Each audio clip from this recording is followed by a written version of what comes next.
চিন্তা করেন তো, কথার সাথে বলতো জামাত শিবির, কথার সাথে বলতো জামাত বিএনপি, একসাথেই তো আমরা। আমার হাতে তো এখনো রক্তের দাগ নিয়ে লেগে আছে। এই মতিঝিলে 19 দিন ছিলাম রিমান্ডের মধ্যে। কেন আমরা ছোট করার চেষ্টা করতেছি? আর কত যুদ্ধ, আর কত তর্ক, আর কত বিতর্ক, আর কত ছোট করা। এই সংসদটাকে আসুন না সকলে মিলে, সকলের সংসদ, আকাঙ্ক্ষার সংসদ, বাংলাদেশের 16 কোটি 17 কোটি মানুষ যে সংসদ চায়। আমি এখানে যত কথাই বলি, আমি মনে করি আপনাকে ঘায়েল করেছি, আপনি মনে করেন আমাকে ঘায়েল করেছেন, কিন্তু বাংলার কৃষক, বাংলার শ্রমিক, বাংলার জেলে সে কিন্তু বোঝে আমার কথা সঠিক না আপনার কথা সঠিক। পরের জন্য যুদ্ধ করেছি অনেক, এবার তোমার আর আমার যুদ্ধ। যদি বলো এত যুদ্ধ করে কি পেয়েছি? তিউনিসিয়ায় পেয়েছি জয়, উগান্ডায় পেয়েছি জনগণের ভালোবাসা, আর প্রতিবেশী বার্মায় পেলাম ঘরে ফেরার তাগাদা। আমি যেন সেই বাতিওয়ালা যে পথ্য পথ্য রাস্তায় বাতি জ্বালিয়ে ফিরি, অথচ যার নিজের ঘরে জমে থাকে দুঃস্ব অন্ধকার। এই অন্ধকার আমরা কাটাতে চাই, এই অমনীষা থেকে বের হতে চাই। আমার হাতে তো এখনো রক্তের দাগ নিয়ে লেগে আছে। এই মতিঝিলে 19 দিন ছিলাম রিমান্ডের মধ্যে। মানুষ আর এই হিংসা প্রতিহিংসা আর দেখতে চায় না। আমার মহাসচিব মহোদয় এখানে বসা আছেন, আমার মহাসচিব মহোদয়কে হেলমেট পরাই নিয়ে গেছি, নাম বলতে পারলাম না, একজন সেনাবাহিনীর প্রধানের সাথে মিটিং করার জন্য আজকের কৃষিমন্ত্রীর বাসায়। কারণ ওটা বেশি দিন নয়, 23 সালের কথা বলছি। জীবনের বাজি নিয়েই কথাগুলি করেছি আমরা।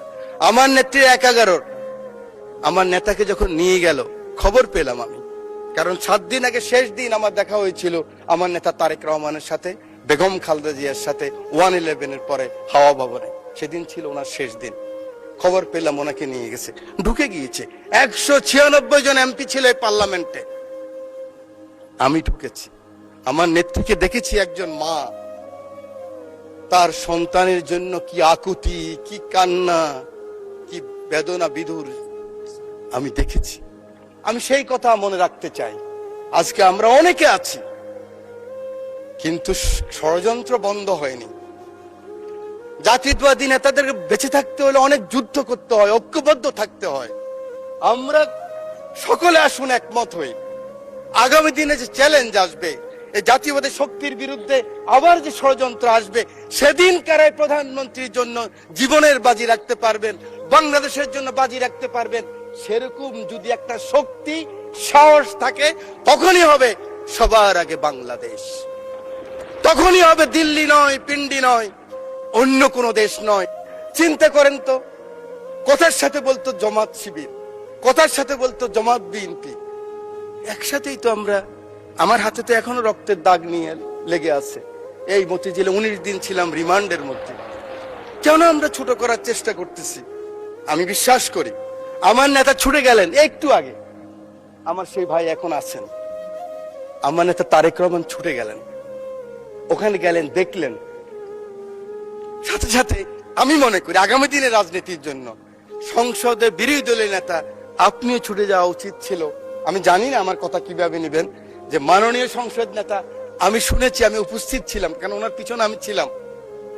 আপনি গিয়েছেন, উনি বলেছেন আপনার কিছু প্রয়োজন লাগলেও আমাকে বলবেন। এভাবেই রাজনীতিটাকে আমরা এগিয়ে নিতে হবে। বাংলাদেশের মানুষের আকাঙ্ক্ষা এই রাজনীতি। মানুষ আর এই হিংসা প্রতিহিংসা আর দেখতে চায় না। বক্তব্য আমি শেষ